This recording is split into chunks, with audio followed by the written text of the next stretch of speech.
What we'll be doing here is exploring the method of centering prayer. I'll be very brief. You obviously know the method of centering prayer, but as you are at this place of training to be a group leader, you might be asked to present on the method. And so this isn't necessarily to teach you what centering prayer is, because you obviously know what centering prayer is, otherwise you wouldn't be here, but more of just an example, a way of embodying what you might want to do, something similar in various group contexts. So I'll just share for a few minutes. Um, and I have one more note I need to say here before we do that. This is very practical. I encourage you as leaders, if you decide to lead a centering prayer group, especially on Zoom, to leave your video on. This is because sometimes leaders will turn off their video and people follow the leaders. And so I encourage you to leave your video on if you're comfortable, if you're the leader. Others might turn it off and that's fine. But just by way of sort of creating some sort of connection, to be open, to be vulnerable, I encourage leaders to leave the video on. Otherwise, everybody turns off their video because the leader turns off their video. Why I'm saying that? Practically because it's the case, but I'll leave my video on, but because I helped somebody move last night, my body's aching and we're gonna sit for a 3-hour training, so I'm gonna lay down during our centering prayer practice. Yes, you can lay down and do centering prayer. So you're gonna see me go off screen, maybe if your eyes are open, but I'm still here and praying with you, but I'm gonna honor the needs of my body that's inviting me not to sit for too long. So that's both a practical and a personal note. So, yeah. So very briefly, for the next 5 or 10 minutes, I will just share a little bit about what we're doing in centering prayer and contemplation. And I thought I'd start with sharing some words from Thomas Keating, and this is from his book, Open Mind, Open Heart. He says, "The root of prayer is interior silence. We may think of prayer as thoughts or feelings expressed in words, but this is only one expression. Deep prayer is the laying aside of thoughts. It is the opening of mind and heart, body and feelings, opening our whole being to God, the ultimate mystery beyond words, beyond thoughts, and beyond emotions. We open our awareness to the ultimate mystery, whom we know by faith is within us, closer than breathing, closer than choosing, closer than consciousness itself."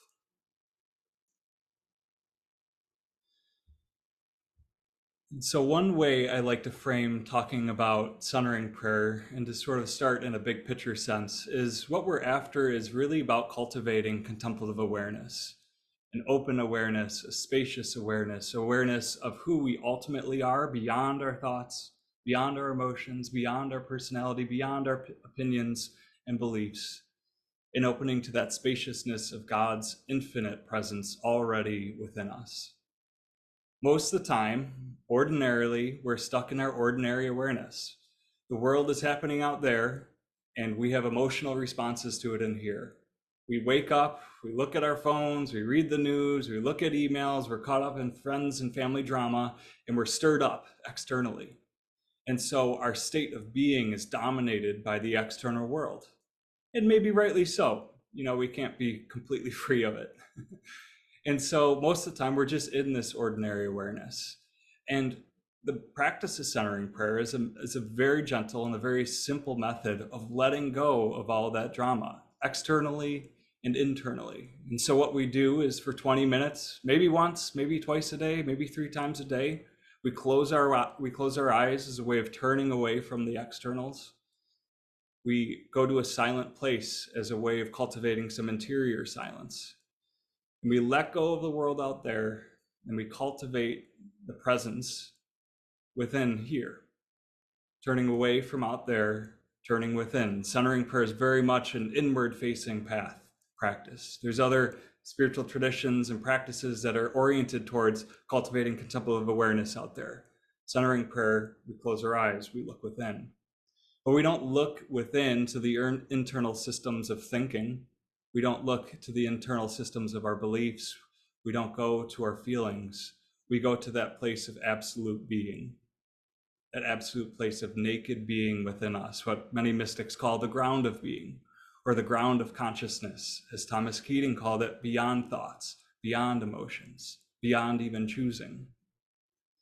And so our practice of centering prayer is a very gentle, a very receptive practice where we recognize thoughts are going to come, noises from the external is going to come. We're not going to hate on them. My neighbor might start mowing his lawn. All good. I'm just not going to pay attention to it. I'm going to say not now. And even if we're in complete external silence, we're going to still find internal motion. We're going to feel feelings. We're going to have sensations. We're going to remember our to-do list. We're going to recall an email we need to write. And we're invited to let that go as a way of getting to that nakedness of being within us. We're always thinking, feeling, doing, thinking, feeling, doing. We're closing our eyes and sitting still, letting go of doing. We're going to have thoughts. We're going to let go of actively thinking them. Thoughts are fine. Thoughts are natural.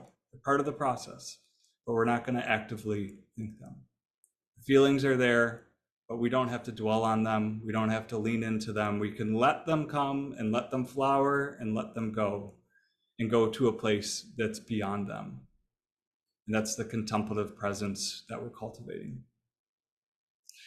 Now, when it comes to the practicals of centering prayer, I know you know these, but you're likely going to be invited to share these every now and then when new members might join a group that you're leading, whether in person or online. And so I'll talk very briefly over the 4 guidelines, and we'll move into our practice in just a couple minutes. So our first guideline is to choose a sacred word as a symbol of your intention to consent to God's presence and action within. So we're using a sacred word, maybe just 1 or 2 syllables. It could even be your breath or an internal image, as a way of holding the intention to consent, a way of saying yes to God. Consenting is saying yes, like celebrating God's presence within ourselves. Not God, the guy in the sky out there, but God's intimate presence within us. Celebrating that, saying yes to that, saying, I know you're there even if I don't feel you. And consenting to the same activity of God flowing within us. So we use a word or a breath as a way of saying yes to God. Second guideline is sitting comfortably with eyes closed. We settle briefly and silently introduce the sacred word or symbol as a symbol of consent to God's presence and action within. So we sit comfortably as a way of not getting bothered by our body, maybe do a little yoga ahead of time if you want to, or stretch it out. We want to be comfortable in this practice so we don't have to pay attention to our body. And it's suggested that we close our eyes. That's not everybody's comfortable with that, but it's certainly a helpful way of turning away from out there as a way of turning inward. And we're going to simply introduce our sacred word again as a symbol of saying yes to the divine. Guideline 3, when you become aware of thoughts, return ever so gently to your sacred word. So it's important to recognize that thoughts in centering prayer is an umbrella term, meaning thoughts, mental conceptions, opinions, thinking. Thoughts means emotions and feelings. Thoughts means body sensations. It means a tickle in the nostril. It means a memory. It means old thoughts. It means whatever crosses the mind of your awareness is a thought. Thought is a very big word. Don't leave it to just the mental landscape. Whenever you become aware of thoughts, return ever so gently to your sacred word. And Father Thomas would talk about that gentleness as if putting a feather onto a pillow. So gentle. We don't need to bat the thoughts away like a baseball bat. We don't have to shoot them like a gun away. We very gently let them go. The clouds by nature will pass through the mind. The clouds by nature pass through the sky. So we let them go. We come back very gently to our sacred word. And at the end of the prayer period, we remain in silence with eyes closed for a couple of minutes. Now, this is the integration piece. A lot of people will struggle with bringing that contemplative awareness that's cultivated in the practice. Just 20 minutes every day, letting go, cultivating awareness, cultivating God consciousness. And then we open our eyes and we think, I look at my computer screen and I'm like, I know there's 100 emails waiting for me on the other side of the Zoom. It's very easy to jump back into ordinary awareness, right? Very easy to get up from my meditation cushion and go to the kitchen and make a sandwich. Well, the invitation is actually to practice presence with our eyes open.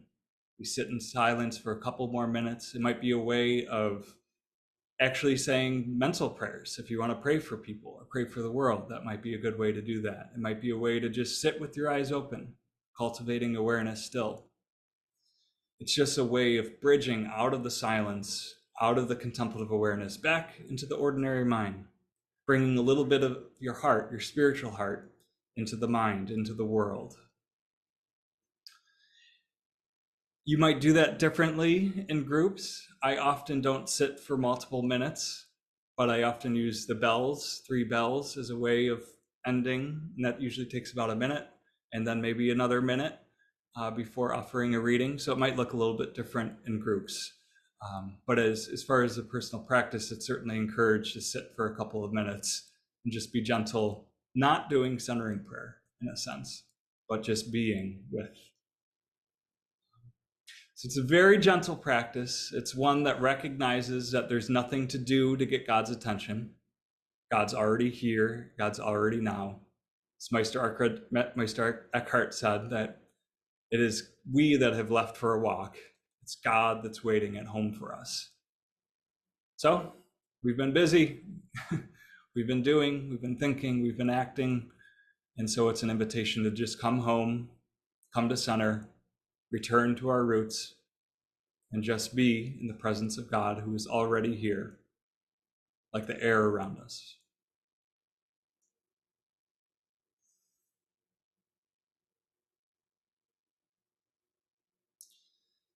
And with that, we'll move to our practice.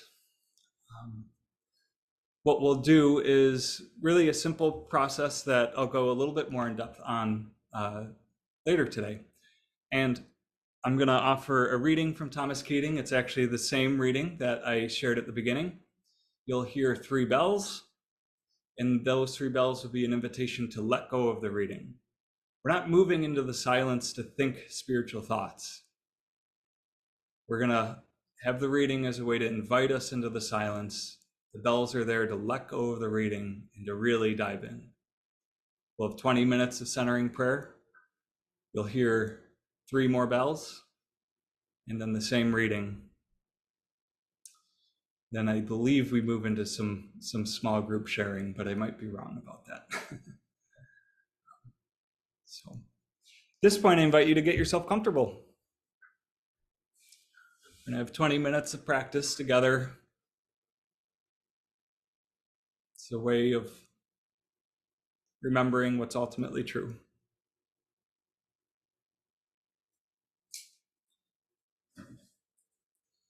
And hear these words from Thomas Keating. The root of prayer is interior silence. We may think of prayer as thoughts or feelings expressed in words, but this is only one expression of prayer. Deep prayer is the laying aside of thoughts. It is the opening of mind and heart, body and feelings to God, the ultimate mystery whom we know, the ultimate mystery beyond words, thoughts, and emotions. But we do not resist thoughts nor suppress them. We accept them as they are, but we go beyond them, not by effort, but by just letting them all go by. And we open our awareness to the ultimate mystery, whom we know by faith is within us, closer than breathing, closer than thinking, closer than consciousness itself. The ultimate mystery is the ground in which our being is rooted, and the source from whom our life emerges at every moment, including this one.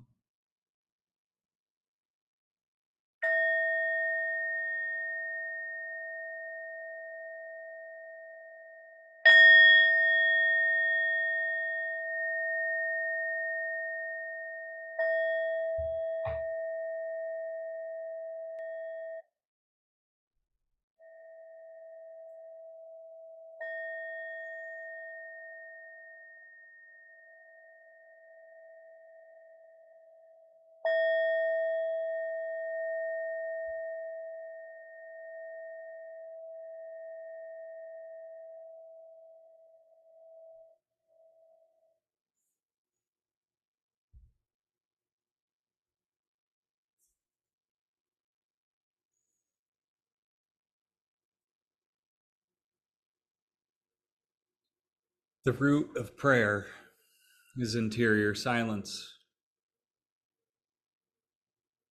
In deep prayer is a laying aside of thoughts and emotions. It is the opening of mind and heart, body and feelings, indeed our whole being, to God, the ultimate mystery, beyond words, beyond thoughts, and beyond emotions. And we open our awareness to the ultimate mystery, whom we know by faith is within us, closer than breathing, closer than choosing, closer than consciousness itself. The ultimate mystery is the ground in which our being is rooted, and the source from whom our life emerges in every moment, including now.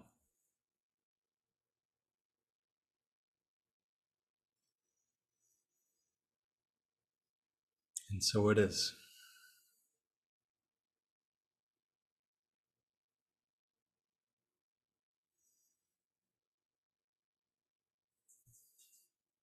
Thanks for sharing the silence. Passing it back over to Colleen.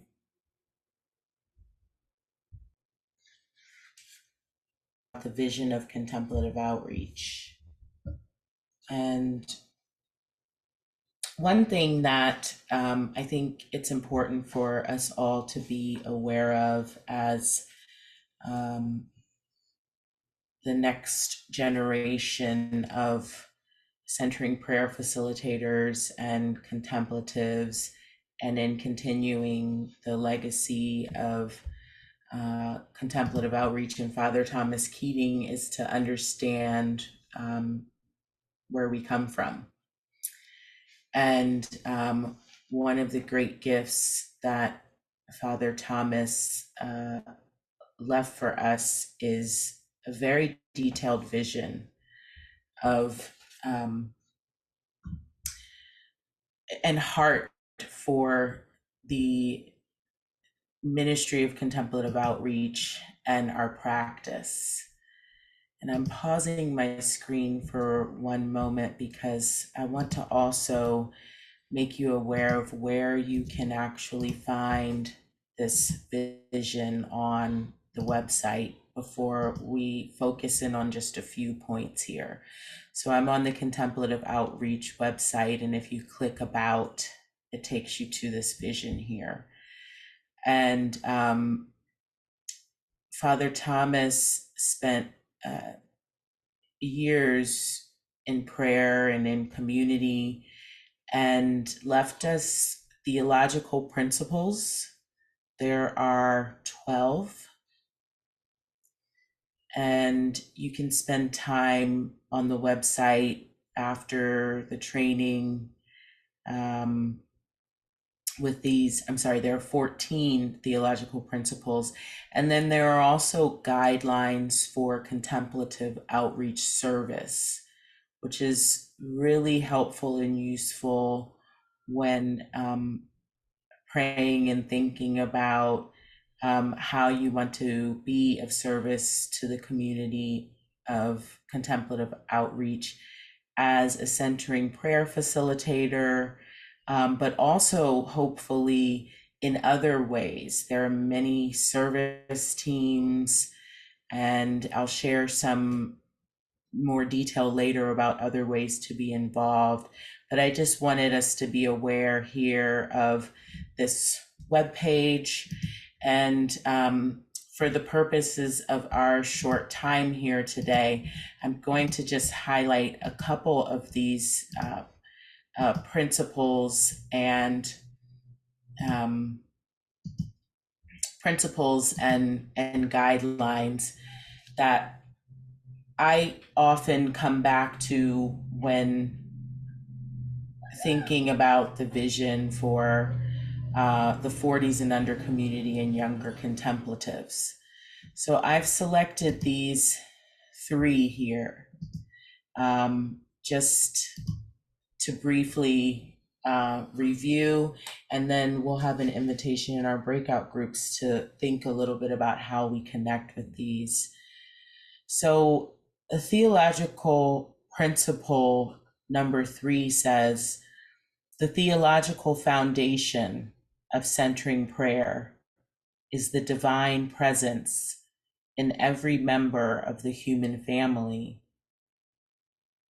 The presence of the divine in us is the permanent self-giving of God to every human person.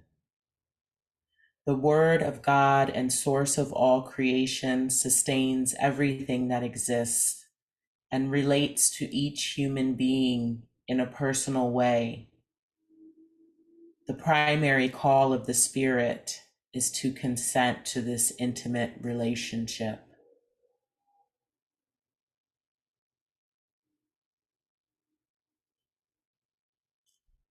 Number 11 says, we affirm our solidarity with the contemplative dimension of other religions and sacred traditions.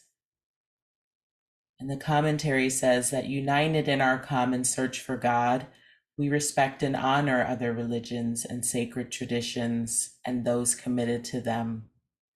We engage in ecumenical and interreligious dialogue and work together in areas of social justice, ecological concerns, and contemplative initiatives.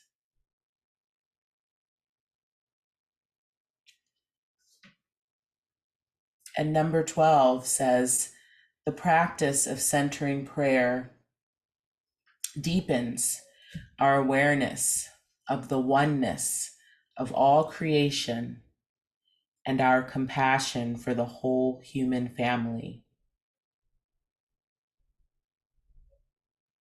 The commentary continues saying, centering prayer inspires ever increasing regard for others, especially for the poor and those abandoned or exploited in the various throwaway cultures of our time. We are invited to make available the gift of centering prayer to everyone, particularly to the needy and the marginalized. Centering prayer also enables us to respond to the divine presence in the whole human family and in all of creation.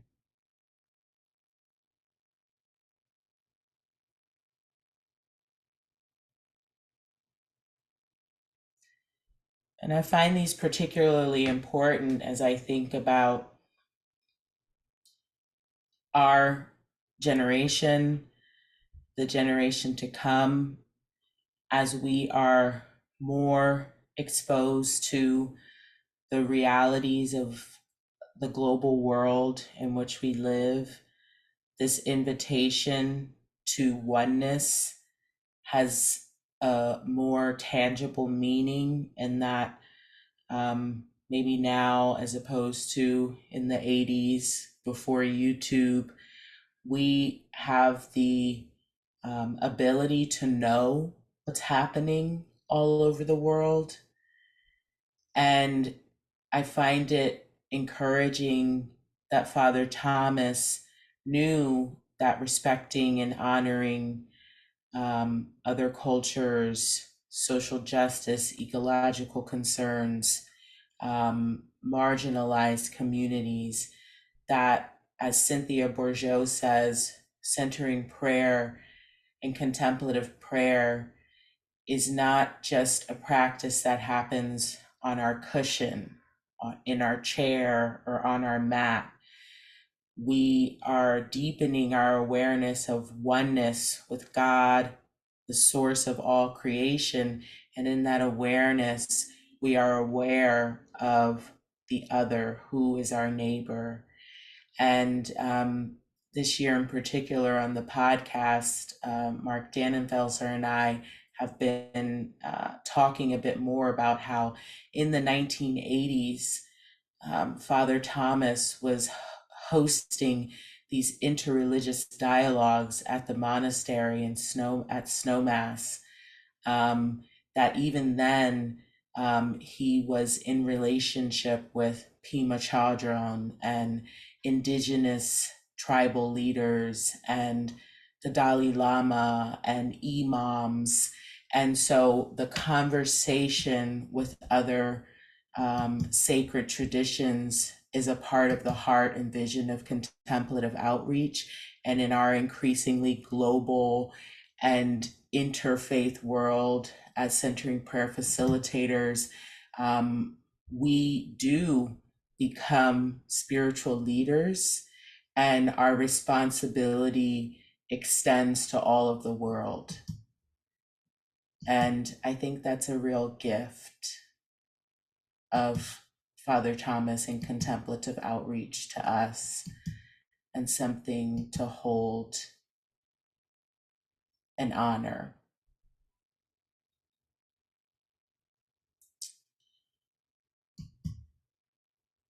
This is sort of the meat and potatoes in some ways of what is a centering prayer group? What is the purpose of facilitating a centering prayer group? What are different processes and formats you can follow? What is faith sharing? What are the ins and outs of that? What are other responsibilities that you might have to bring into leadership? And then hopefully all with some time for questions and answers. And just so you know where we're headed, kind of big picture. So I'm going to share for about 25 minutes and then hopefully have some question and answer time. We'll have some more breakout groups to sort of express what we're most excited about leading groups or where there might be some concerns. And then another sort of large group sharing and another session of with a couple others that will join Colleen and I. So, but first I just got to say how excited I am again to be doing this, and everything that everybody shared just sort of like tickled my spiritual heart. There wasn't really a word that was shared that I didn't resonate with. So it's just really exciting to hear like the heart and the soul and the perspectives that you were all bringing into this, because it's so well needed in the world, as others have said, and just really exciting to be here and to connect with people that, you know, there's people, Allie and Chelsea, I know on Instagram, we follow each other, and Simon, who I've known for years, and Ashley Stone, who's here and has been facilitating a centering prayer group for a couple of years. Like, it's just really exciting that the worlds are coming together, and what will happen out of this meeting is, I hope, new centering prayer groups for a world that's hungry for this type of spirituality. So let's jump into a PowerPoint here, hopefully just to share for about 20 minutes with some time for question and answer or comment. And there's sort of a lot here, so I'm going to be rather quick. And if you'd like, if it's helpful to take notes or if it's helpful to write down questions along the way, you're welcome to do that, because time is short, but there's a lot to share here. So yeah, so we're looking at to start off, to look at the purpose of our groups. I took this quote directly from the Facilitators Training Manual, which some here on the call have put together, and I think you'll get a copy of this.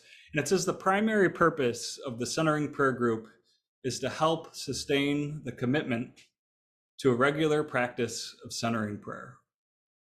So the primary purpose, the number one purpose of a Centering Prayer Group is to help people sustain their own committed practice, their own at-home practice. So whether you are leading a group in person once a week, or you're leading an online group once a week, just for example, the purpose is the same. It's to encourage people to commit to their at-home practice. We don't want to just be practicing once a week. If I wanted to learn the piano, which I don't know how to play, and I learned it once a week in a group, I wouldn't really get very good at piano. If I practiced every day and had the encouragement of a group once a week to teach me or to deepen my practice with, then I would learn how to play piano. And it's just that way with centering prayer. We really want to encourage people's at-home personal practice of contemplation.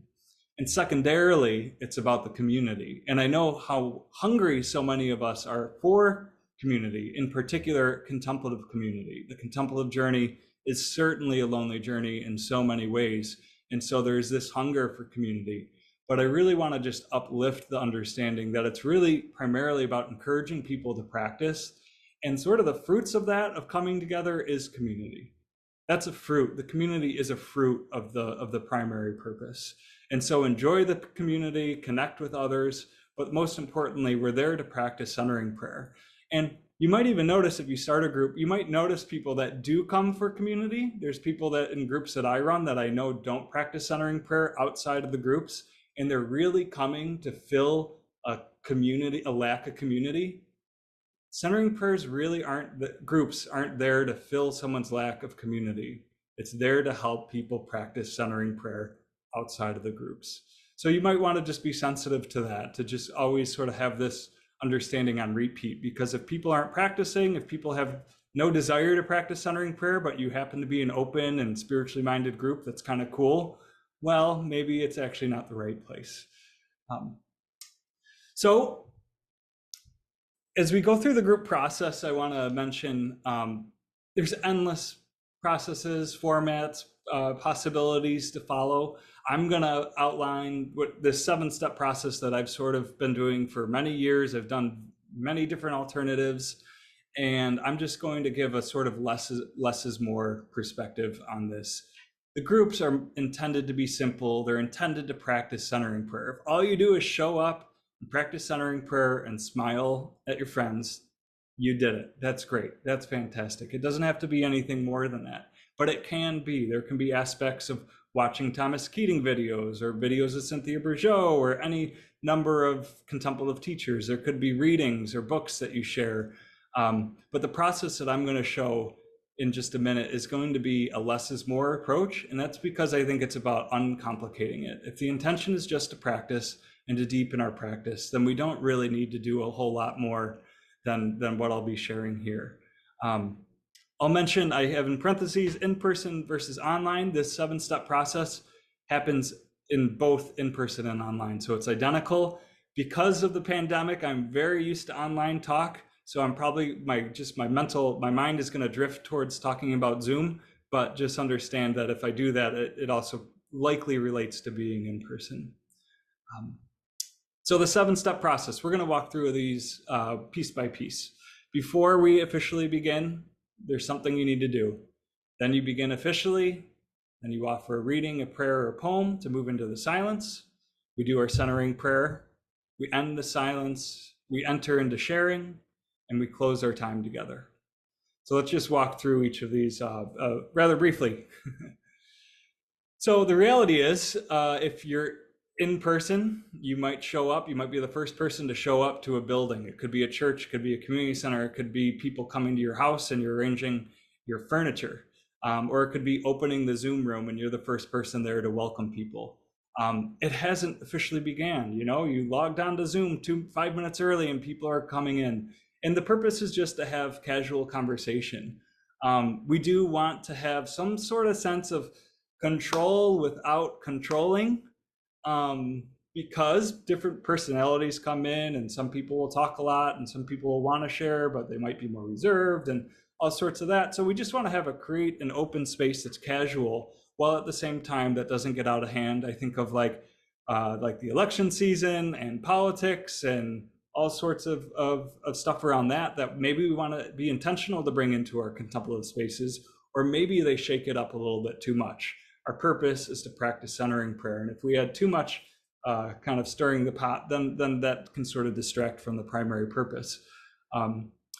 But you also might want to bring that in some sort of intentional sense. But the main thing is just to say that this is just a reality. You want to have a way to like open the space, welcome people, be in a controlled environment that's not controlling in any real sense. Of course, one alternative is to start in silence. This is a really great way to deepen groups. Rather, if groups have been practicing for years and years together, it's a good way to sort of come in with a contemplative attitude instead of coming in with, hi, how are you? It's like, come in with some silence. But if you're starting a new group, it's likely that you want to start with getting to know one another. So wouldn't be my recommendation. So you've begun officially. So now everybody's there, most of the people are there, and then you're like, hey, we're gonna officially begin. So I like to smile, I like to be friendly. People want to see a friendly face, and we want to welcome people. It's always nice to be welcomed by name. So hello, Lawrence. Hello, Allie. Hello, Simon. Welcome. And if there's any announcements you want to make, whether that's, you're not able to meet next week or somebody's meeting in your place, it's a good place to just sort of drop announcements in. Or if there's trainings or a retreat or something you want to share, obviously the beginning is a great place to do that. And if there's new people that join, definitely welcome them. Definitely say their name. And I love asking people to introduce themselves by sharing who they are, where they are, and what is their relationship to centering prayer and meditation. And that's just a simple way of, some people are brand new to centering prayer and they can say that. And then you can say, awesome, this is a great place to come if you're brand new to centering prayer. Or someone might come in and say, I practiced for 5 years and then I had a kid and I haven't practiced for 5 years. And now I'm really looking for community to get my practice going again. And you say, oh, that's awesome. This is a great place for you to get your practice again. Or you find someone that says, I did Vipassana for 5 years, and then I did transcendental meditation for 2 years, and now I'm doing centering prayer, and I'm looking for centering prayer people, and people will connect with that because maybe you've done Vipassana, or maybe somebody else in the group had done transcendental meditation. So by asking what their relationship is to centering prayer or meditation gives you a little window into their spiritual life, a little window into what they're already familiar with, and it's just a sort of a good way to just sort of get just a little window into someone's life. Finally, you also might want to share some of the process for your groups. This is where we're gonna, so if a new person joins, you might want to share some of the points of process. We won't be able to go into all of this today, and it's some things that would be in the facilitator's handbook, but things like once we get into sharing, maintaining a silent pause for 30 seconds between sharings goes a long way. That our group sharings don't turn into conversation back and forth. Someone interrupts you. No, we share and we pause and someone else shares. And that's sort of like a group guideline that you might want to say at the beginning of groups to give some process. A new process that I have at Closer Than Breath, we're inviting people not to bring in outside readings. Look, we're all contemplatives, we're all reading beautiful books and we're reading poetry and we're getting Richard Rohr's daily meditation. Everybody has readings, and it's very easy to be like, oh, I read this morning and I wanted to read it to you today. But we all have something to share. So it's not really the place to bring in outside readings. It's the place of the facilitator, you, to bring in an outside reading or a poem or a prayer to present. But that's just another general guideline that you might want to bring up. There's many more which we can get into a little bit later. After we officially begin, then it's sort of a really simple invitation to say, okay, now we're going to move to practice. And the first thing we do when we move into practice in this sort of 7-step process is to offer a reading that, again, is less is more. Don't bring in something long. Don't bring a full 6-sentence paragraph. Don't bring a poem that takes 3 minutes to read. Even the reading I read from Thomas Keating today, it's one of my favorites, but it's a little thick, in my opinion. It's a little heavy. Uh, I mean, to me, I love it because it encompasses nearly the entire picture of centering prayer in some ways, but to me, it is a little thick. So what we want is readings that lead us into silence. We don't want readings that lead us into our mind. We don't want readings that introduce a new concept or a new idea that turns on my mind. We want a less is more. If the reading, a poem or a prayer brings you into the silence, it's a good reading. If the reading brings you into thought, you might want to reconsider. Of course, it's going to be different for every individual, so it's a very subjective understanding, but you'll understand you don't want to have a heady reading in a sense. You also want to read slowly and likely slower than you think. A general rule of thumb is that if you think you're reading too fast, you're probably reading too fast. So if you want to be a good reader, read slower than you think. If you want to be a great reader, record yourself reading and then listen to yourself reading before you prepare for a centering prayer session. And so it seems like a kind of odd practice, but to like listen to the speed from which you naturally read and see what speed you would want to listen to as a way of practicing how quickly to read a poem. I'm sure we've all been in different contemplative spaces where people read very quickly, and then it kind of is hard to sort of sink in. So we want to read slower than we think. Point 4 is we move into the centering prayer. So I like to begin and end with 3 bells. Of course, no bells are actually necessary. You can move from the reading and go right into the silence, but I like the bells as a sort of a tool to let go of the reading. So again, you use a reading that invites you into silence, and even if your mind is still like chewing on some of the thought, then we use the bells as a way of even letting go of the reading itself. We're not here to feel spiritual feelings. We're not here to think spiritual thoughts or have spiritual breakthroughs. We're here to let all of that go. And so the bells is that final invitation. I'll mention if you're on Zoom, there's some important Zoom settings that will help your bells sound better. I hope my bell sounded well. I haven't, well, yeah, so there's some Zoom settings which we could get into maybe by email later that will help the bell sound good. And then the alternative is also to use a bell like on the Insight Timer app that's very consistent. During our meditation today, when I started the bells, my second bell, I hit it really hard, and I don't know if that was jarring for you. I was worried it was.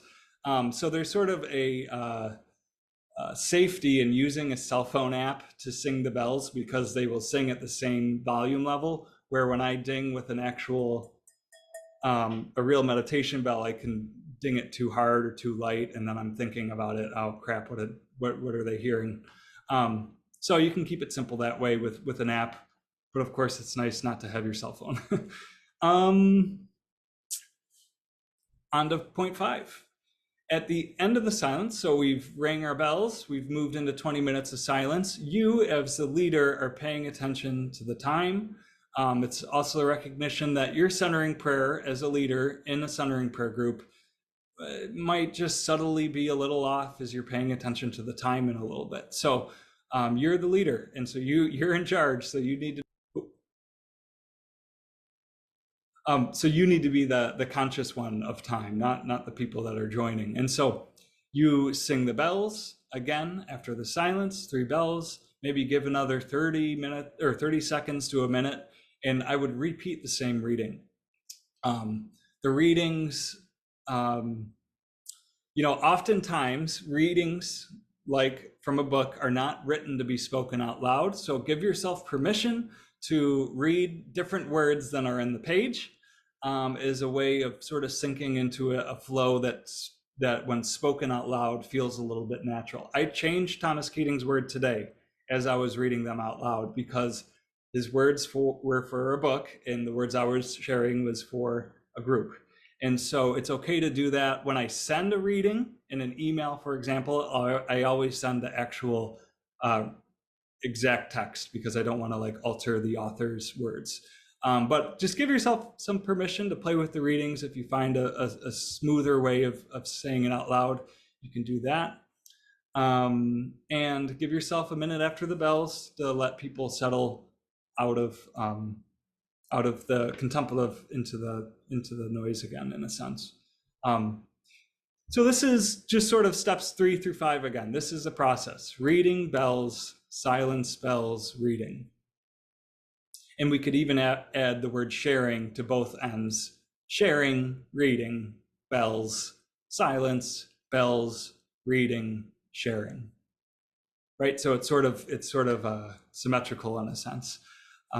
So it's really rather simple in that sense. I say this because some people will, well, should I do the reading? Should I do the bells and then the reading? No, you do the reading first, and then you use the bells as a way of letting go of the reading.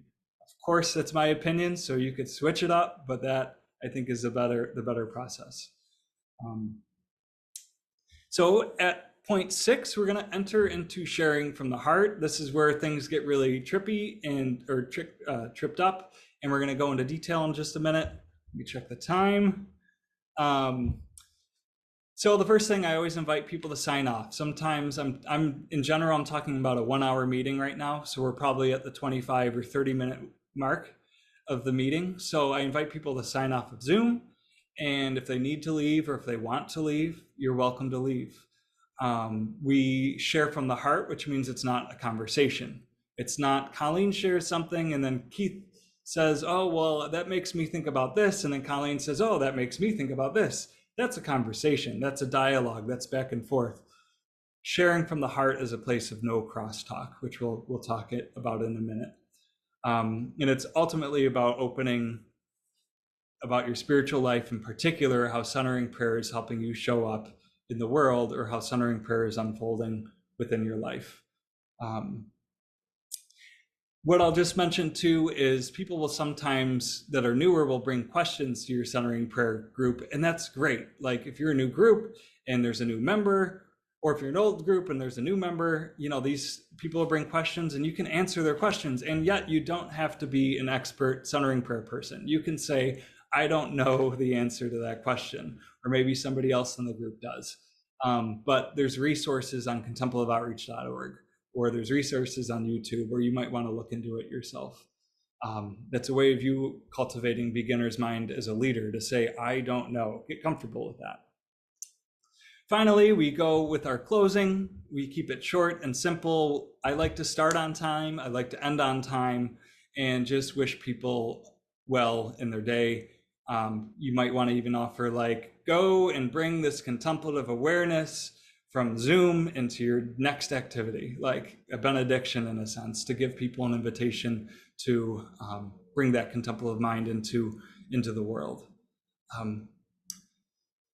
So that's the 7-step process. I just have 7 more slides to go over, which I'll do very quickly.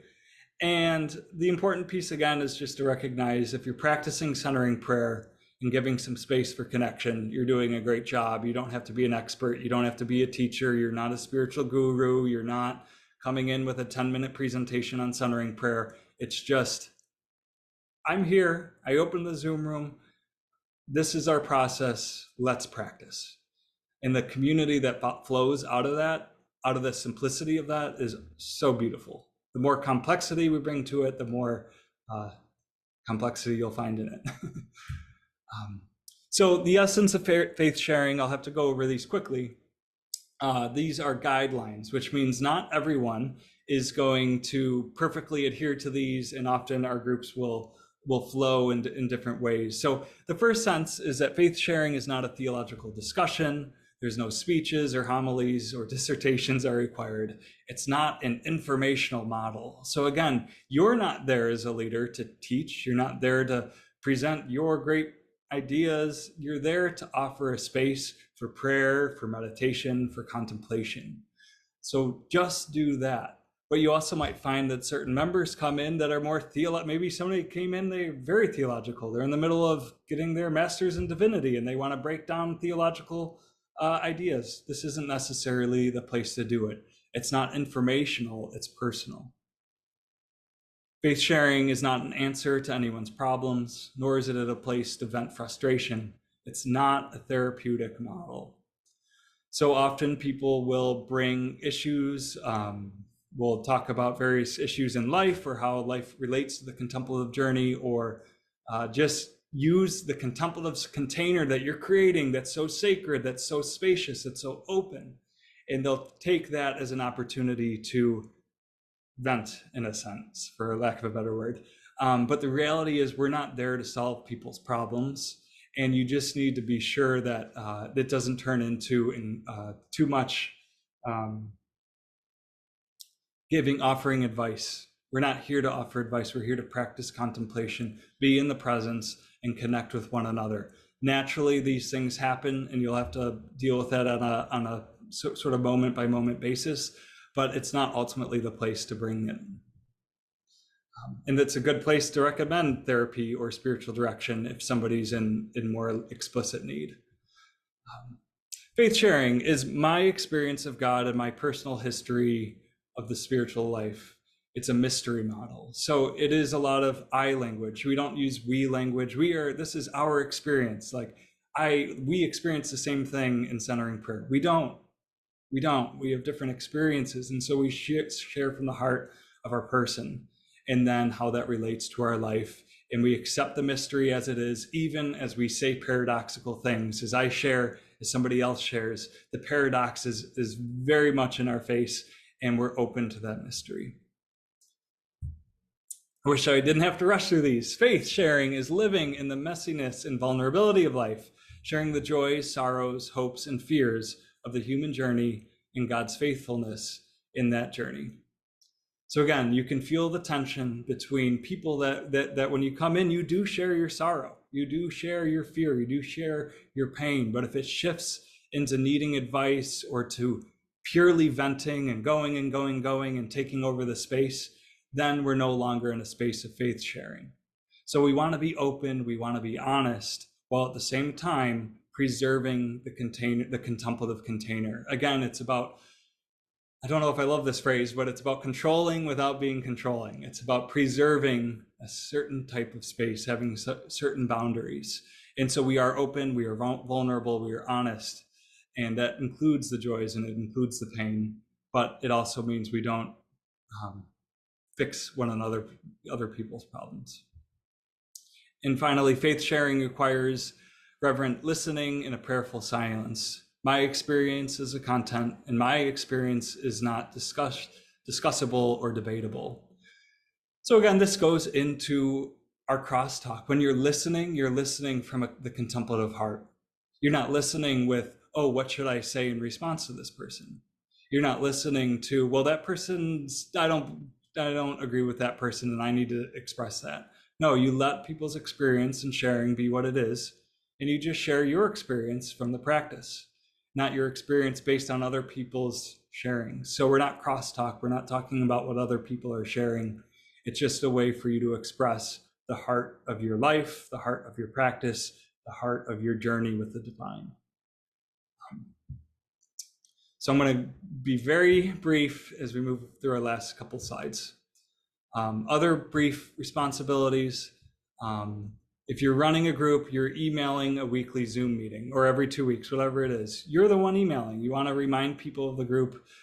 You'll have to add new people to the list. So your group will be on Friday night, and then somebody will email you on Wednesday, and you're going to need to remember to include them on your email on Thursday.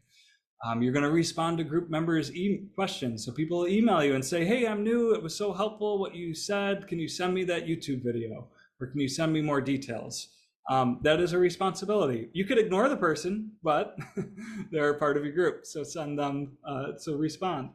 You might want to consider sending support and encouragement emails. You want to connect people with other groups. And you'll also want to be able to introduce the method of centering prayer as needed. So sort of your own way of presenting the 4 guidelines in a way that's in integrity with the teaching. So in-person responsibilities, in addition to everything that was just named, you'll want to arrive at the space early to prepare it. So whether that's setting up chairs, or maybe you want to set up chairs as a group, you'll want to be there to make sure the door is unlocked. You may want to introduce the method to new people, and sometimes individually. It can be a little bit frustrating for groups that if every week there's a new person, and every week you're always introducing the method, and that happens 52 weeks out of the year, then that can get a little cumbersome. So you might want to pull a new person to the side, and you can give them a paper pamphlet and say, these are the 4 guidelines of centering prayer. There's these really great brochures. And that's just a really clean and quick way of introducing it individually. And then recognize you're pushing people into the deep end. If someone's brand new and you're like, here's a pamphlet, and you talk to them about it for 3 minutes, you're pushing them into the deep end, and you could say trusting the divine to take care of them. And I believe this is my final slide. In general, realize you're part of the Contemplative Outreach family. So if you're part of this training, you're practicing centering prayer, this is a Contemplative Outreach event. There's an enormous amount of resources. Use that support of the Contemplative Outreach family. Find ways to encourage your group. Send emails, share resources. There's so many YouTube links. There's retreats online. There's retreats in person. And finally, connect with commissioned presenters of centering prayer. So a commissioned presenter is somebody that's formally trained with Contemplative Outreach to teach the guidelines of centering prayer, and that's its own process. But a great way to say, have you been to an introductory workshop on centering prayer? Those are often between 3 and 6 hours long. And it's like, this is everything you need to know, nuts and bolts about centering prayer. These intro workshops happen online all the time now. They're often free, sometimes they're paid, and they're in person as well. So you want to encourage new people to go to something like that.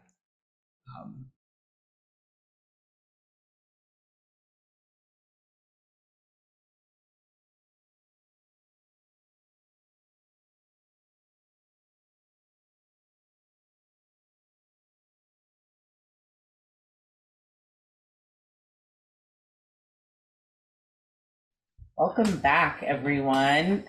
I know that was short. We also have, but I hope you were able to share, and yeah, that this is just the beginning, you all, of building a community. I hope this is the first of many times we will gather together. So our conversation and will continue, and our community will grow. And so now we are going to move into a panel session that I'm really excited about. And I'm going to invite Sharon to pin as I introduce the folks who are joining us for this session around the changing needs of younger contemplatives. And so we have with us today Heather Roos, who is a Wisdom Spiritual Director and a centering prayer facilitator. And here we go, Sharon. I know where she is, so I'm going to add her. She's a centering prayer facilitator. She's a student of Cynthia Bourgeault, who, as many of you may be aware, it is and was a student of Father Thomas Keating. And Heather is just a delight and a friend, and I'm excited that she's here with us. We also are inviting to this panel Mark Dannenfelser. Mark, where are ya? Do you see Mark? Oh, he raised his hand. Thanks, Mark. Okay, that helps. Okay, so we're bringing Mark into the conversation. Mark is on staff for Contemplative Outreach, but he also is a mindfulness practitioner and founded a mindfulness practice in Atlanta, Georgia, where he is. And a lot of his work focuses around trauma and trauma-informed approaches to mindfulness. And then we have Keith. Sharon, can you add Keith to add spotlight to Keith? And we're going to spend the next 25 minutes at the most, just in conversation with each other around what we are calling the changing needs of younger contemplatives. Because one of the things that the Centering Prayer Guidelines and Vision also says and acknowledges is that we at Contemplative Outreach are an evolving community with an expanding vision and deepening practice of centering prayer that serves the changing needs of Christian contemplatives. And so, some of those needs, I think, directly are important for our generation of contemplatives. In the 80s and 90s, when Father Thomas was in the early years of founding contemplative outreach and sharing the practice, in psychology and spirituality circles, we weren't talking about somatic approaches to psychology or embodied spiritual practice.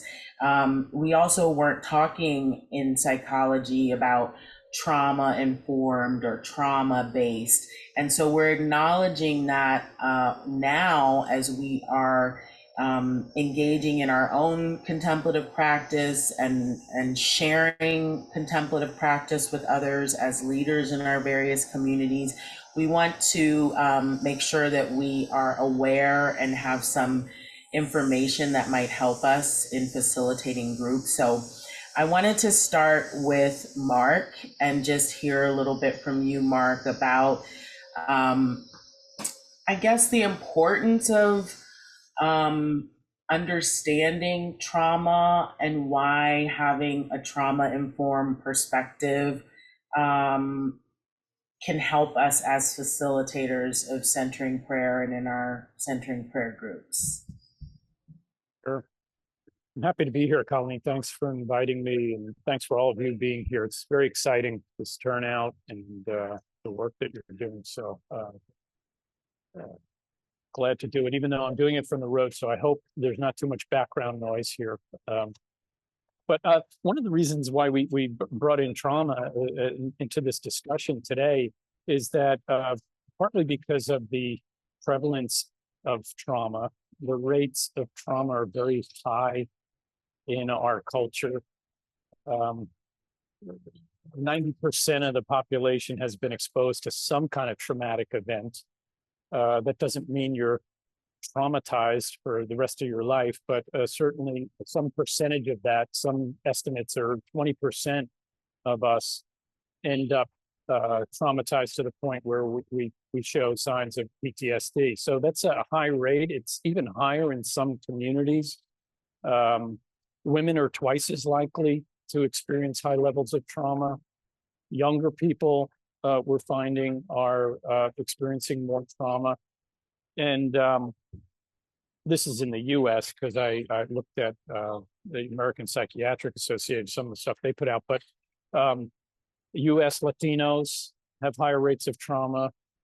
US African Americans have higher rates, and Native Americans are disproportionately affected with higher rates of trauma. So it's a big issue. So the point is that when you're leading groups and facilitating groups, there are going to be people in your groups who are affected by trauma to a significant state. That doesn't mean you can deal with all of that, and nor do you need to feel like you need to be an expert on that, but just to be aware. And there are some ways that you can adapt and use language that shows support for people who may be struggling with trauma. And one thing that we know is when people come to meditative and contemplative traditions and practices, sometimes it's not a good experience because of that history of trauma. And so we need to find ways to support. That might happen more individually with people that you're working with, but you can certainly have an environment, a group environment that supports people who might be exposed to trauma. So I can say more about those adaptations as we get into the conversation, but that's really kind of the rationale for it. I'll just end this little opening with a quote from a trauma specialist, Pat Ogden, who wrote, "Any experience that is stressful enough to leave us feeling helpless, frightened, overwhelmed, or profoundly unsafe is considered trauma. From witnessing or experiencing violence, to losing a loved one, to being targeted by oppression, people can experience trauma in a variety of ways."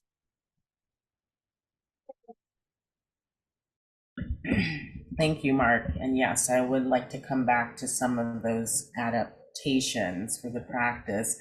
I want to invite you, Heather, to maybe continue this conversation and also talk about the relationship between the body and contemplative prayer, and how we how we might want to be conscious of how we approach centering prayer. And there's so much conversation about embodied practice. Can you share more with us from your experience? Absolutely. And I too am grateful to be here. Thank you for inviting me. And it's wonderful to see all of your faces who've joined.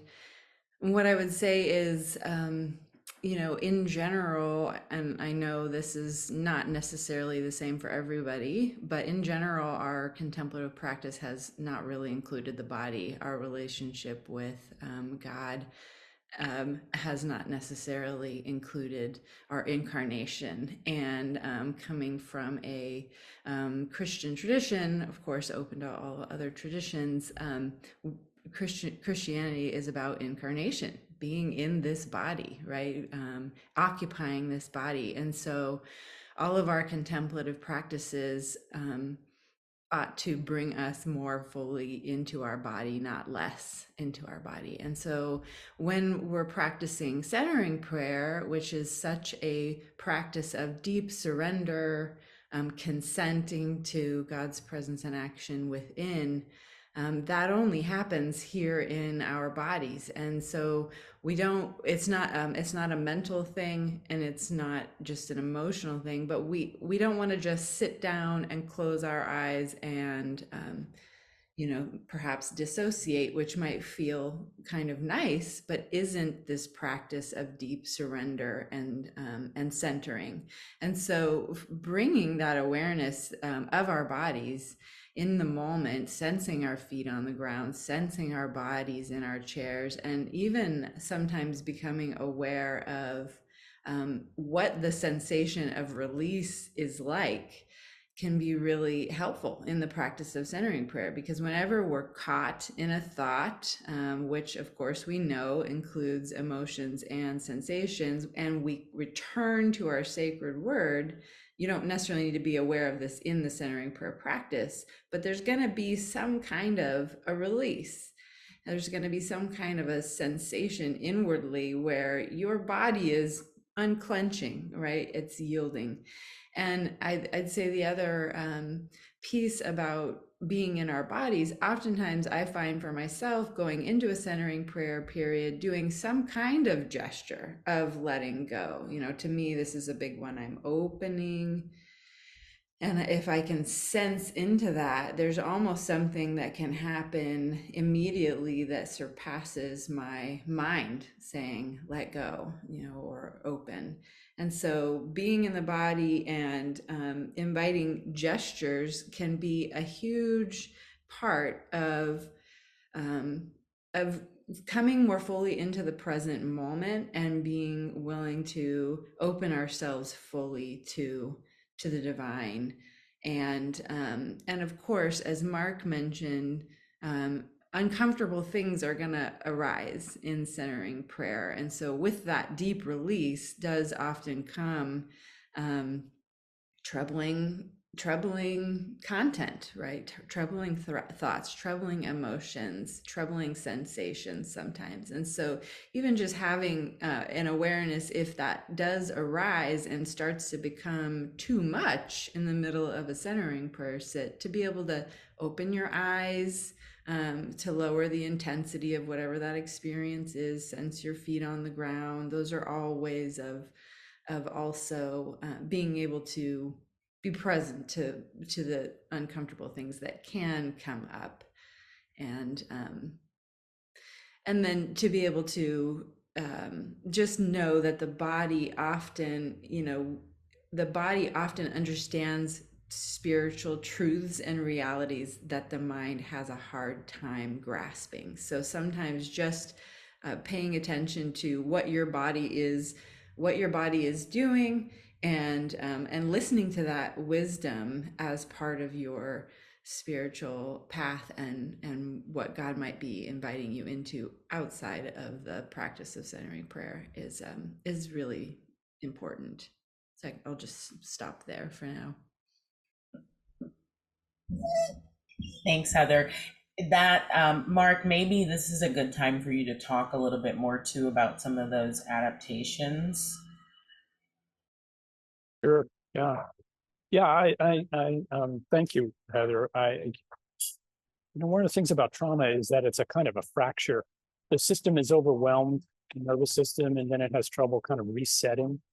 And so what you were talking about, Heather, about the surrender part, for some people who are very activated, coming from a trauma kind of background or experience, surrendering can be threatening. As Keith said earlier in his presentation, this is a very it's kind of advanced level of practice in the sense that we're doing some hardcore stuff here, dismantling the ego and the false self. That's kind of serious reconstruction. So for some people who don't feel quite grounded, that's why the beauty of having you highlighting the body, is really key, because if it's a lot about this kind of fracturing or detachment even, or disintegration, the road back from trauma is integration, or what we would say in centering prayer circles and in spiritual circles, we would talk about union with God and union with others and union within ourselves. And so when that's really disrupted, sometimes just being aware of that. So Heather, you already mentioned an adaptation that I'm very much in support of with regard to the centering prayer guidelines. And remember, those are guidelines, emphasis on guide, where they guide properly is the way to go. And so giving people choice, especially people with trauma experience, giving them choice. And one is to keep your eyes open. You can close your eyes or you can open your eyes, or you can open them at certain times. You don't have to be perfectly still. You can adjust even within the practice. The other thing is posture. And Heather, I think you were going there. We're talking about the body. The body gets expressed, trauma gets expressed in the body, and so that's a key area. So yeah, you can do centering prayer standing up or walking. Sometimes on retreats we walk, and for some it's thought of as a kind of a break from the practice, but it really is part of the practice. That you continue centering, you continue presenting to God as you walk, but you're moving. And for some people, that's enormously grounding and just being able to move the body. So that guideline, I'm really looking at guideline 2 here. It says close your eyes and sit still or sit, but of course that's just a guideline. And then the other one I would say is the 20 minutes. You don't have to do 20 minutes. Now, if you're in a group, you have a set time. People know that coming in, But when you're working with people individually, or when they're going in between group times on their own, you can use language that gives kind of permission, in a sense, to adapt the time that you're practicing if it's too much. And there's that kind of dissociative thing that Heather was talking about. So I think, the main thing is giving people choice, and highlighting that these are guidelines is very helpful.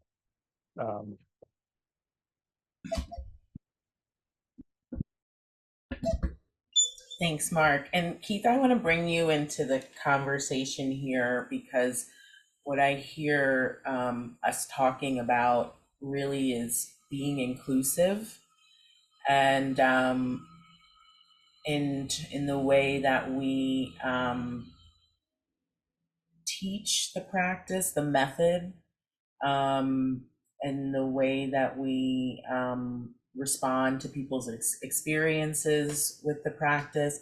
But also another thing that I know you and I have talked about, Keith, is inclusivity around language, especially when we're in interfaith contexts.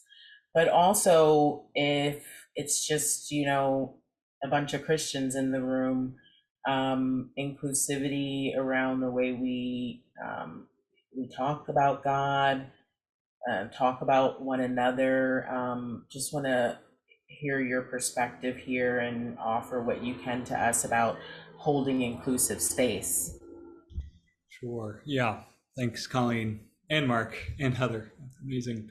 Um, yeah, I think a big piece of what I think about with this is sort of like the history even of centering prayer as a practice that was brought to us out of the Christian monasteries, out of American Christian monasteries, by three white men, and how that gets given into the world. And so some of the history of contemplative outreach is it's a part of the Catholic Church in a lot of ways. That centering prayer is this rich tradition that's captured in the contemplative tradition of the Catholic Christian Church. And there's something very valuable and something very much worth celebrating there. And then centering prayer got into the Catholic churches, and then somehow in 2010, an evangelical in Western New York, myself, found centering prayer. And a lot of people these days, I know younger people in particular, are either hearing about it on YouTube or sometimes on Instagram, sometimes just a friend that recommends a book. And so I think the way that traditionally centering prayer has been handed down through the Catholic Church in a sense is a good way. And yet it's not the same way that maybe millennials or Gen X or Gen Z is finding out about the practice. And so I want to lift the fact that it is a Christian contemplative practice, and there's something worth celebrating there, because so much of our cultural has shifted towards like yogic practices or mindfulness, which is more traditionally Buddhist in one sense. And so there's like a real, that's part of the picture of society. And so I think what this practice has to offer is some roots inside of a tradition that's often overlooked, the Christian contemplative tradition, the Christian mystical tradition. And yet at the same time, one of my favorite things to say to make it really explicit is that just because mindfulness is born out of Buddhism in a lot of ways, but you don't have to be Buddhist to practice mindfulness. Yoga is born out of Hinduism. You don't have to be Hindu to practice yoga. And centering prayer is born out of Christianity, but you don't have to be a Christian to practice. What you need to practice is the willingness to consent to the divine presence and action within. And so anybody can do that as long as you're comfortable with those words in one sense. And so, yeah, honoring the Christian tradition and yet transcending it to say, well, everybody's invited. Just like everybody's invited to be mindful here, be here now. Everybody's invited to that. Everybody's invited into the body. Everybody's invited into consent. And so you don't have to be a Christian to practice, but at the same time, so many of our resources that we bring are Christian books. We have God the Father, Father, Father, Father. We have a lot of he, him. I love Thomas Merton, for example. Love Merton, but if I bring a Merton reading to a group, he's saying the word he, him every other word. And so what we can do as leaders is just subtly transition those words. Replace God with the divine. Replace he with she. Replace she with God. Replace God the Father with God the Mother. And then vice versa. If you go too far in one direction, take your group in another direction. Just as a way of being really inclusive, just widening the pool. And that also means widening the pool of even readings that we bring, because it's very easy to bring Thomas Keating readings or Joyce Rupp or any number of Christian leaders that fit our tradition, and that's wonderful. And at the same time, there's enormous resources when it comes to the readings. Are we bringing only white Christians from America? What about people of color? What about Asian? What about people outside of the US? What about... So that's what I would point to, is how to update both our language and how to be inclusive in an inner spiritual context, because so many of us are finding Thomas Keating on YouTube, and then we find Cynthia Bourgeault, and then you find Mooji or Rupert Spira or somebody, anybody, it could be any, Thich Nhat Hanh, and all of a sudden, are they saying the same thing? Are they not? So how do we bring everybody in under the same umbrella without losing the distinguishing factors within the traditions? So I'll leave it there. Yeah. Thanks, Keith. So good, so important. And you and Heather in particular, because you send out regular emails to your list. And just in my experience with you, Keith, when we were on retreat with the Mystic Fire, I think that's what we named it. But the well of readings and resources you and Heather have, it just amazes me. I get your newsletter, Heather, and I'm like, she never watches TV, you guys. She can't, because she's just has so many references. Heather, anything you want to bring back into this conversation from listening? And then I want to invite a couple of questions in the chat. And if we have time, we can respond. So if you're listening and you have a question, please put it in the chat. I can't promise to answer all of them, but I might pick one or two. Heather.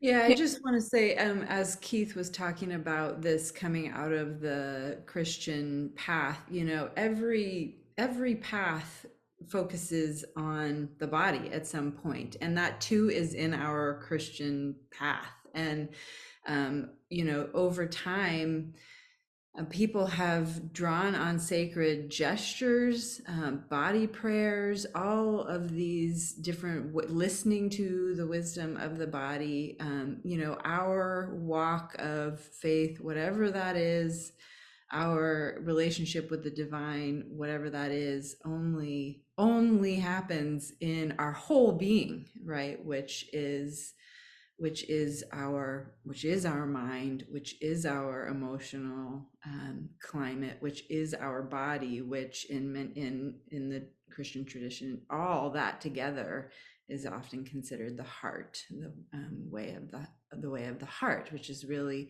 that massive deconstruction that Mark was talking about that happens. Our body can be a huge resource to come back to. It can also be unsafe, and so or our experience of it can also be unsafe. So that kind of thing can come up, but there's always a way of being able to find somewhere in the body that is at ease, or somewhere in the body that is comfortable. I guess the other thing I would say about that is that our body is always in the now, right? And so it's a way of coming back, and it's and our body, I think, really does understand surrender and consent, and we're listening to that. You know, as Mark was saying, centering prayer doesn't necessarily have to be done sitting down. You know, there's something about that movement that our body begins to understand, and I know this is not a popular word, but maybe like, well, yield to something beyond ourselves. So I'll just say that for now. Yeah, could I add to that too, just on the language piece too, because there's definitely being familiar with other traditions, Keith, as you were saying, you know, and then Heather, your point about being familiar with the body is a kind of language too that we don't always use. We don't speak that, you know, especially in some of the traditions. We're very centering prayer is one of them. You know, I used to think it was just all in my head, you know, because it's like, what am I doing with my mind? Am I consenting? And you know, but the other thing I wanted to say about language is the language of science, which which Thomas Keating was very interested in, his kind of the whole thing about the human condition, and his language, the psychology language that he was using. And this is one of the things that I've discovered just working with trauma, is that there's been a real upgrade there in the language that we could afford to be familiar with, you know, when we talk about trauma or other kinds of aspects of the human condition. So there's that too, the language of science, which sometimes we put over here because we consider it not spiritual or something. But really it belongs in this process, because if we are transforming and we are consenting and we are turning our lives over, that's every part of our life, and that the inner experience of us is part of that. Uh, and for trauma, that's especially true, as you have been saying, Heather. You know that Bessel van der Kolk, who's a trauma specialist, says that until trauma victims become familiar with and befriend the sensations in their body, in their bodies, physical self-awareness is the first step in releasing the tyranny of the past. So until they really engage that way, and centering prayer can assist that. And by the way, we're not saying you should be experts in trauma or in every other spiritual tradition or in the Christian contemplative tradition, you know, and know the history and everything, but it's helpful to be just familiar and know that it's out there. Yes, absolutely. We just want to be well-informed centering prayer group facilitators, not experts. I see questions. I think the one question I would choose to invite any one of you to respond to is Charles's question.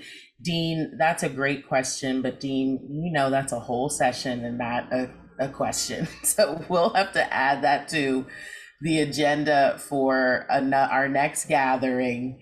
And Jane, yes, the welcoming prayer. I think that's another aspect of bringing it, how you can structure your group, right? So like Bob mentioned, you can also use Lectio. You can also use the welcoming prayer, you know, in your hour group. So absolutely. And that the welcoming prayer was a response to these earlier concerns about what to do with the unconscious matter that arises in our practice. So this question, Charles's question, what does thinking of nothing look like? Heather, we were just talking about this on the podcast. Maybe let Heather respond to that. Well, one of the misconceptions about centering prayer is that you're supposed to stop thinking or think of nothing. When, you know, we have two different kinds of practices. One kind of practice is all about letting go, surrender. That's what centering prayer is. Welcome practice would be more about attention and putting your attention on something, presencing something, that kind of thing. So in centering prayer, it's not that you're trying to think of no thing. It's actually you're building the muscle of letting go. So anytime a thought, you actually need the material of the unconscious to build that muscle, right? You need thoughts happening so that you can let them go. You need emotions coming so that you can let them go, or at least not be caught in them. And so you return to your sacred word. You're not thinking of your sacred word. It just acts as that vessel of letting go, and trains into your brain and everything, this ability to let go and just let all of that. You're not rejecting anything. You're not, pushing anything away, but you're also not clinging onto it either. And so as soon as we can make friends with the idea that we don't have to stop thinking, I think that makes a really big difference in our centering prayer practice. Thank you, Heather. And thank you, everyone. I want to hear all of your responses to that question, but we're definitely out of time. We could have a whole day with us. Maybe we should, as another facilitator offering. So I'm so grateful to call all of you friends, and I want to make sure that everyone here knows where they can find you. So we'll put your websites in the chat. And also, a plug, Mark and I co-host the Opening Minds, Opening Hearts podcast of Contemplative Outreach, and Heather and Keith will be guests on this second season, so you can hear more from them too on the podcast in conversation with Mark and I. So thank you so much for being here. Especially Mark, on the way to the beach. Enjoy your vacation. And Heather, we'll talk soon. Thank you so much. Wasn't that wonderful? That was such a rich discussion. And like we said, we just want to be well-informed leaders and facilitators. We wanted to spend just a few minutes talking about next steps. We're really going to talk about starting a group, but I want to talk about, before I get Keith to share a few pointers, practical pointers for how to get a group started. I wanted to talk about connecting with a local chapter. This is so important because one, there are chapters out here and they not only need our support, but want our support. And so I wanted to make sure that I shared with you all a resource that you may or may not be aware of, which is a website. It's cochapters.com. And if you look here, you can see that in pretty much every state in the US and internationally, there are websites for chapters, for contemplative outreach chapters. And so when you click on any one of these websites, I'll click on the one for, oh goodness, okay, of course that's what happens. So the page isn't there, but it exists. Let's try North Carolina. Okay, so here we are, Central North Carolina, and you can find out the contact or get in touch with people in your local area.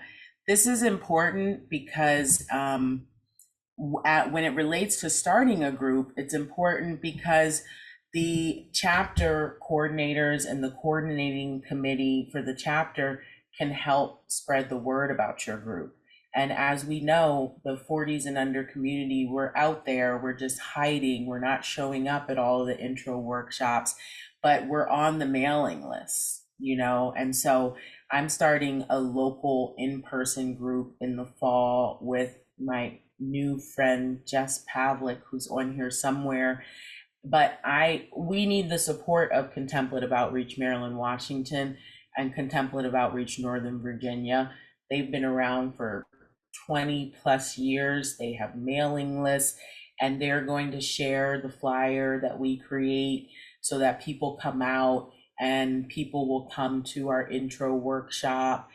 And so connecting with your local chapter is important to help spread the word about your group. But it's also important because your local chapters need your support and your skills. We are a multi-gifted generation. We understand technology. We know how to make flyers. You know, we have gifts to offer our chapters, and they need us. I spend a lot of time talking with the Contemplative Outreach community, staff, chapter coordinators all over. The number one question I hear is, how can we get more young people to come to our intro workshop? How can we reach more younger people? There's a huge hunger and need for the elders of our community to be in relationship with us, and we need to be in relationship with them. I wouldn't be here talking with you had it not been for the relationships and the gifts that were poured into me when I was 25, 24, 26, going on retreats, going to centering prayer groups. There's wisdom and there's an exchange of energy that happens when we connect with our local chapters.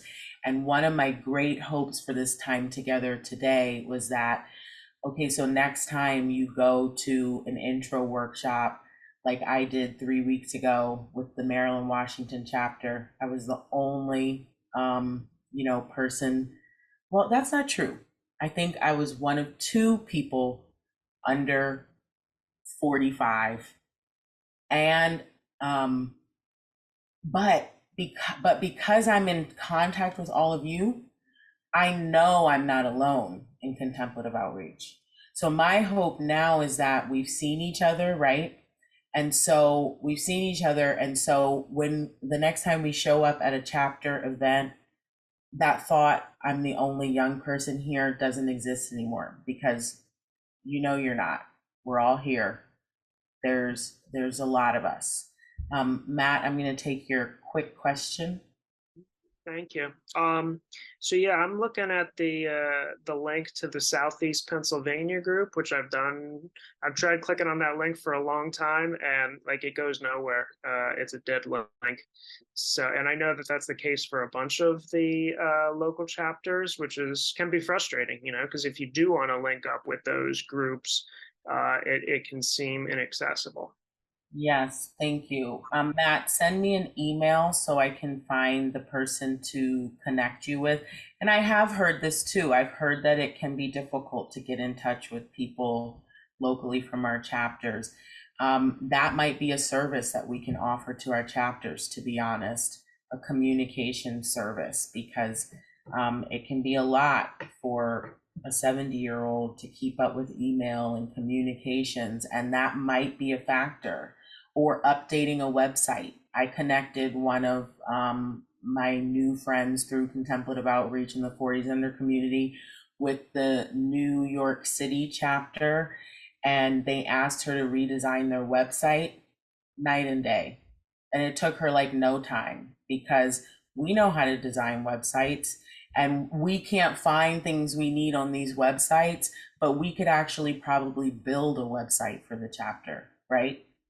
So if we participate, more young people will come, because these little outdated website, slow or no response to communications may not be a factor if we are sharing and using our gifts. If at any time you have a question like that, please email me. Everyone has my email here. Keith, we don't have time, but I just want to hear your two practical takeaways that you might have for getting a group started. Yeah, I'll be very brief, very brief. You can do it. Try and fail. Try and succeed. Try and fail. Try. The people are hungry for this. That's why you're here. People are hungry for it. So there's no harm in trying. Of course, there's certain requirements or suggestions through contemplative outreach, like you should have a daily practice of centering prayer yourself for a number of years. I forget actually now what the writing says, but you should have a daily practice. You should have read open mind, open heart, so that you have some of the bare bones. But if you're at that point, then try. And I would just suggest something as simple as 6 weeks. When I started a group back in 2013, I invited 6 friends. I said, for 6 weeks, join me. And I asked a Catholic church that I didn't even go to, can I use your sanctuary? They said yes. And you could do this on Zoom, or you could do this in person. I had 6 people, said, join me for 6 weeks. And if you like it, we'll keep going. If it's terrible, we'll just stop. Do that. Give it a test with 5, 6, 7, 10 people, and present the method in a simple way and give it a go. And that group that I started in 2013 remains today and has had hundreds of people go through it. It's amazing. And so start with 6 weeks, start small. It doesn't have to be a commitment that's going to go into the next year. Ideally, it would be if it unfolds in a positive way, but there's no harm in trying. And there's so many resources between Colleen and I and contemplative outreach. So, yeah.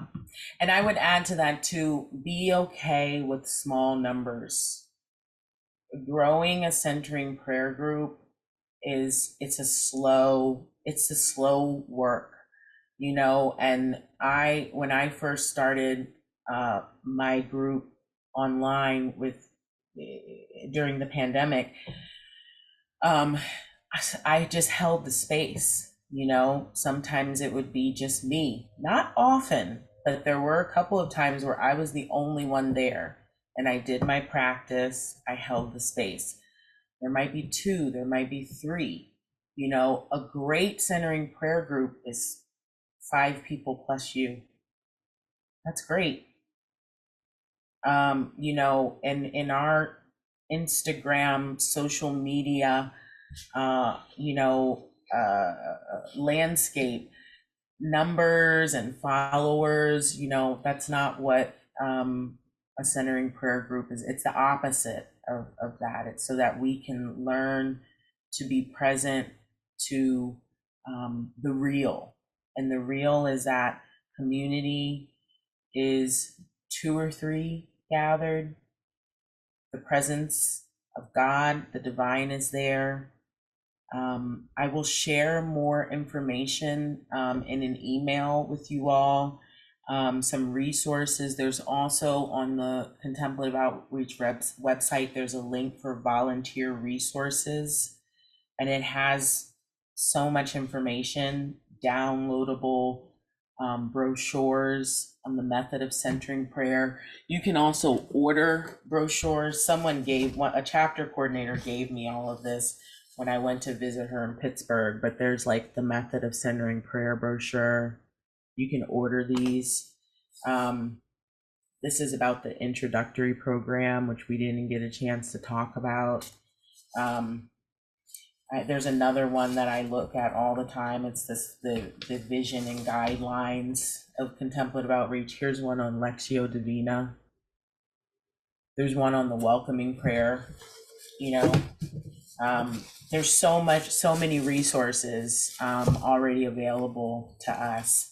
And if you need help accessing it or finding it, send me an email. I'm going to put my email in the chat while I share with you a video just in closing of it's not even 2 minutes of Father Thomas talking about servant leadership. So I'd like us to listen and take this with us. Our own spiritual life has to be a combination of this capacity for solitude with God and communion and service of others. Service is considered the best practice to further the interior life because it's closest to the idea of alert receptivity and passivity that is not just emptiness, but openness to the inspirations of the Spirit. We see that Jesus emphasized servant leadership to his apostles over and over again. A real leader is the one who's the servant of all. So servant leadership is an expression of our realization that everyone else is not only equal, but probably better than us.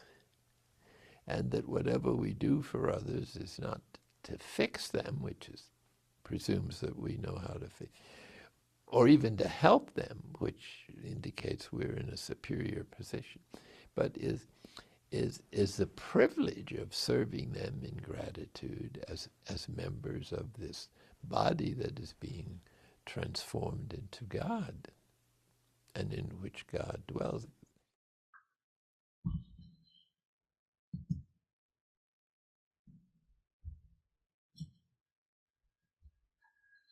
Amen.